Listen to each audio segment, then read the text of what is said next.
Akaenda Hichilema mutungamiri wenyika yeZambia pane mashoko anotaura vanhu vati aiwa pa akaenda Hichilema akanyatsoshasisa approach iri right ndokuti anoziva kuti ava vakomana venyika yeZimbabwe ava vanogona kumuita sizosana mina mashoko atakona akaenda Hichilema nereason yaakapa kubhoyiketa kwakaita this SADC summit. Don't subscribe or like or turn on the bell icon. Tina paindo pakanyora achiti, fellow citizens, yesterday we were honored to virtually participate and chair the Southern African Development Community SADC organ on politics, defense and security cooperation during the Organ Troika Summit of Heads of State and Government currently underway in Harare, Zimbabwe.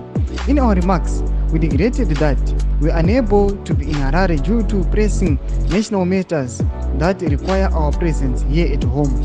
We however expressed our gratitude to His Excellency President Emmerson Mnangagwa, the government and the people of the Republic of Zimbabwe for the warm reception and gracious hospitality in the head of states and the Zambian delegation. Domashiko antakwana akaenda Hichilema achiti aiwa nakwanisa kuuya munyika yeZimbabwe ndokuti ndandine pressing national matters andaifana kuatenda aida kuti ndive ndirimo munyika yeZambia.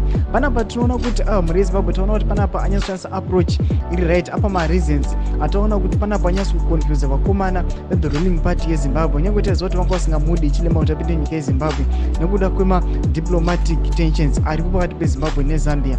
Tinoona kuti akaenda Hichilema anorega kunoatenda this SADC summit. Kunyangwe zvaya SADC summit yemunyika yeZimbabwe yaizikanwa kuti ichange iriko a number of years ago kubvira kare muna 2020 kwangozikanwa kuti muna 2024 Mnangagwa achawana chairmanship.